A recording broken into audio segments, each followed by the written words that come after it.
So I would like to welcome you in Speak Wisely's Vocabulary Session 2.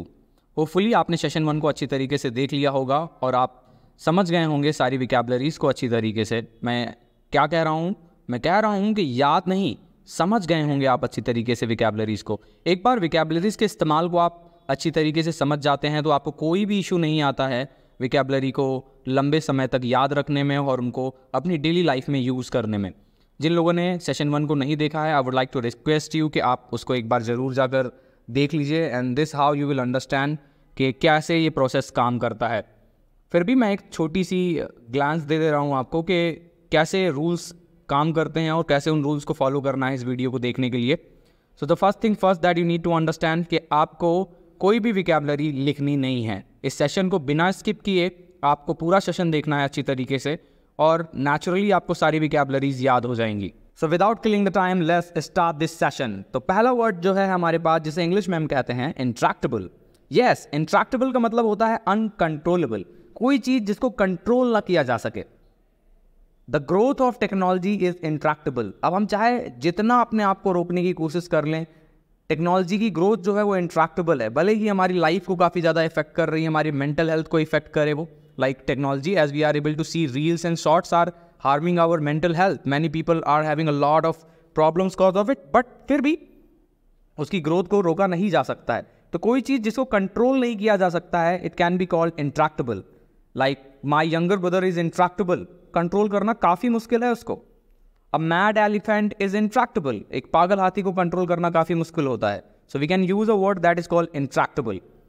So another word that we are having over here is called delineate. Delineate का मतलब होता है किसी चीज़ को काफ़ी बेहतर तरीके से या काफ़ी बारीकी से एक्सप्लेन करना, पोर्ट्रे करना, किसी के सामने रिप्रेजेंट करना, दैट इज़ कॉल्ड delineate. ये एक वर्ब है, इसका आप इस्तेमाल कर सकते हैं जब आप एक्सप्लेनेशन की बात कर रहे हो। आई delineated दिस टॉपिक, मैंने इस टॉपिक को बहुत ही बारीकी से एक्सप्लेन किया।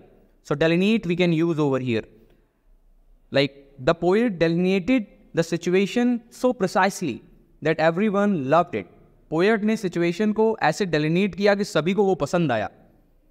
सो डेलिनेट एक वर्ब है, इसको आप किसी भी टेंस में इस्तेमाल कर सकते हैं। Now another word that we are having over here is called ascetic. ascetic, yes, ascetic का मतलब होता है ऐसा व्यक्ति जो सेल्फ डिसिप्लिन में बहुत ही ज़्यादा मजबूत है।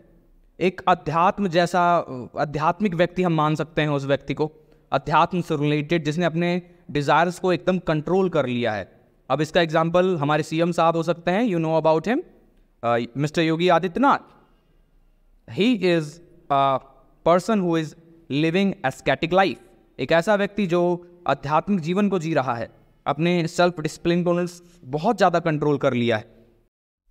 सो योगी आदित्यनाथ जी हैं जो एस्केटिक लाइफ जी रहे हैं, इवन उन्होंने शादी भी नहीं की है। आप इसकी चीज़ के बारे में अच्छी तरीके से जान रहे हैं। तो योगी आदित्यनाथ जी जो है वो एस्केटिक लाइफ जी रहे हैं। इवन उन्होंने अपने आप को इतना सेल्फ डिसिप्लिन कर दिया है कि उन्होंने शादी भी नहीं की है। और इसका एग्जाम्पल बहुत सारे साधु संत हैं। इस समय स्वामी प्रेमानंद जी हैं, येलो येलो सा कपड़ा पहन के आते हैं, बड़े बड़ी सी जटाएँ हैं, बहुत अच्छी अच्छी बातें करते हैं। वो भी एक एस्केटिक लाइफ जी रहे हैं, अपने आप को बहुत ज़्यादा सेल्फ डिसिप्लिन कर दिया है उन्होंने। सो इसे इंग्लिश में हम कहते हैं एस्केटिक। एस्केटिक मतलब ऐसा कोई व्यक्ति जिसने अपने जीवन को बहुत ही ज़्यादा डिसिप्लिन्ड कर दिया है कि इवन उसकी इच्छाएं उसके लिए मैटर ही नहीं करती हैं। He is so controlled. That kind of life is called ascetic life. Now another word that we are having over here is called daunt. Daunt का मतलब होता है डरना किसी चीज़ की विशालता से।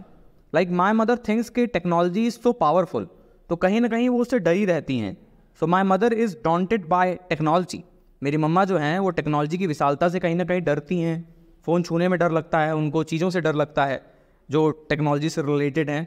सो डोंट का मतलब होता है किसी चीज़ से डरना, लेकिन उसकी विशालता से डरना। ट्राई टू अंडरस्टैंड इट, है ना। ऐसा नहीं कि वो आपको हार्म पहुंचाएगा इस वजह से डरना, उसकी विशालता से डरना।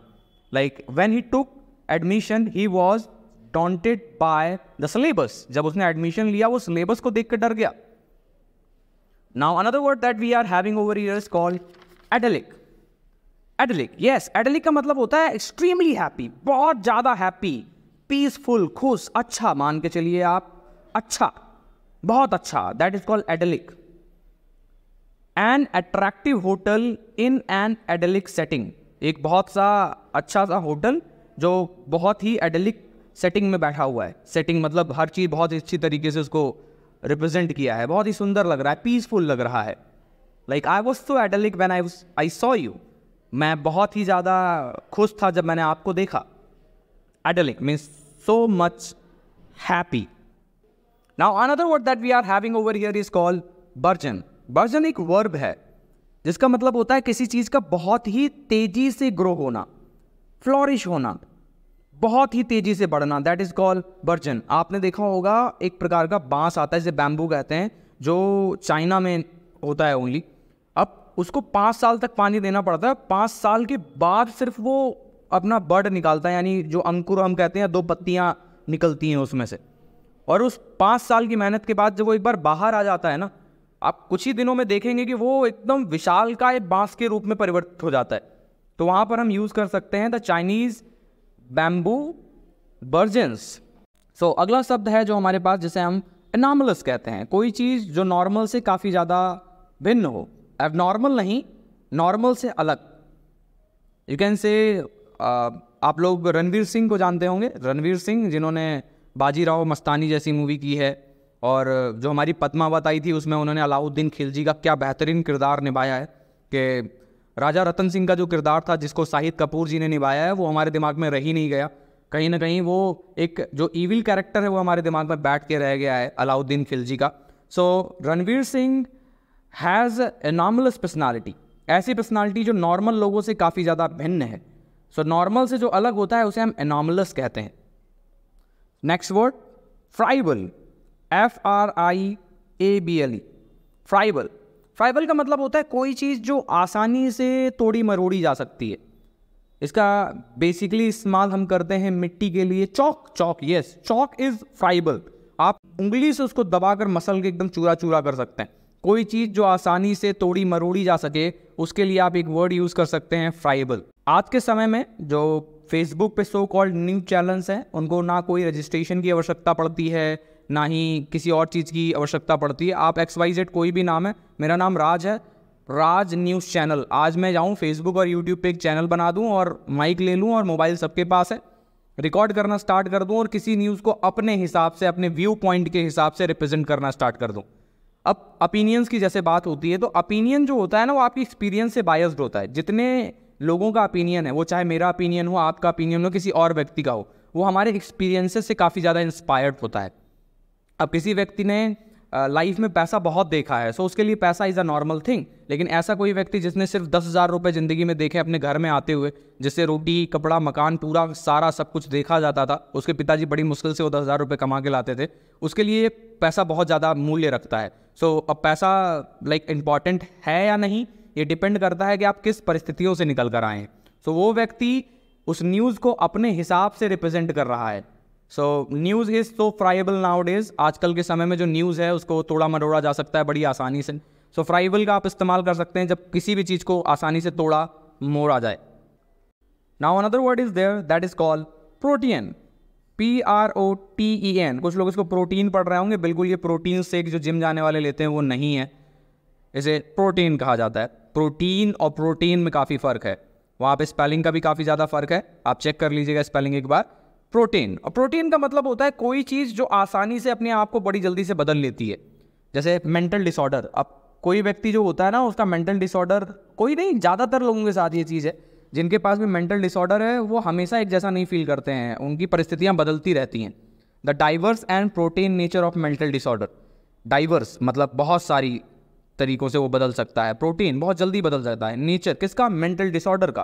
तो मेंटल डिसऑर्डर अपने आप को बहुत जल्दी जल्दी बदल सकता है, इसे हम प्रोटीन नेचर करते हैं। एक पिक्चर भी है जिसमें व्यक्ति अपने कैरेक्टर को बहुत जल्दी जल्दी बदलता है। गेस करिए कौन सी पिक्चर है? अपरिचित। यस, अपरिचित। अपरिचित में आप देखते होंगे उस व्यक्ति के बहुत सारे कैरेक्टर हैं। एक सेकंड के लिए वो पोलाइट होता है और दूसरे क्षण आप जैसे उस व्यक्ति को देखेंगे वो एक अलग ही खूंखार कैरेक्टर में बदल चुका होता है। सो उस व्यक्ति का जो नेचर था वो क्या था? प्रोटीन। अब कोरोना वायरस की हम बात करें, आपने देखा होगा कोरोना जब से आया था 1.5-2 सालों में उसने अपने न जाने कितने वेरिएंट निकाल दिए, डेल्टा, ओमेगा, बेल्टा, पता नहीं क्या क्या भाई साहब। So coronavirus is so protean we can say. उसकी जो प्रवृत्ति है वो अपने आप को बहुत तेज़ी से बदलने की है। वो इन्वायरमेंट के हिसाब से, व्यक्ति के इम्यून सिस्टम के हिसाब से अपने आप को बदल ले रहा था। So we were discussing about that is called recondite. Recondite का मतलब होता है लिटिल लोन, ऐसी कोई चीज़ जो ज़्यादा प्रसिद्ध ना हो लेकिन अच्छी हो। सो यूट्यूब पे बहुत सारे ऐसे टीचर्स हैं जो आपको विकैबुलरीज पढ़ा रहे हैं, but no one is telling the right way of learning it. In this video, as हमारी जो लास्ट वीडियो आपने देखी है, उस वीडियो में आपने देखा कि आपने अगर वीडियो को 2-3 बार भी देख लिया है सो आपके दिमाग में विकैबुलरी कहीं ना कहीं रह गई है। एक बार आप विकैबुलरी को सुनेंगे, पढ़ेंगे तो आपके दिमाग में आ जाएगा हाँ इसका ये मतलब होता है। So this video is full of recondite information. Recondite, Indian culture is full of recondite information. ऐसी कोई चीज़ जो कम प्रसिद्ध है, जिसको ज़्यादा लोग नहीं जानते हैं, that is called recondite. So बहुत सारे शब्द आज हमने सीख लिए हैं and let's have a quick revision of it. पहला वर्ड हमने जो जाना है जिसे बोलते हैं intractable, delineate, ascetic, daunt, idyllic, burgeon, anomalous, friable, protean, recondite. आप बताइए मुझे कि इनके क्या मतलब है। वीडियो को पॉज करें एक बार और क्विक रिवीजन करें, देखें कि आपको कितनी विकैबुलरीज याद हुई हैं। 1, 2, 3, 4, 5, 6। अगर 5 तक भी आपको पहली बार में याद हो गया है, congratulation, your brain is growing it's neurons, that's nice. आपके न्यूरॉन्स मजबूत हो रहे हैं। अगर नहीं याद हुआ है कोई बात नहीं, आप इस वीडियो को दोबारा देख सकते हैं, लेकिन शुरुआत से देखिएगा। Watch it again as many time as possible. जब तक आपको याद ना हो जाए इस वीडियो को आप लगातार देखते रहें। और अगर आपको ये वीडियो अच्छी लगी हो तो शेयर विद योर फ्रेंड्स, आप अपने दोस्तों को शेयर कर सकते हैं, वो भी विकैबुलरीज को याद कर सकते हैं। Thank you very much for watching this video.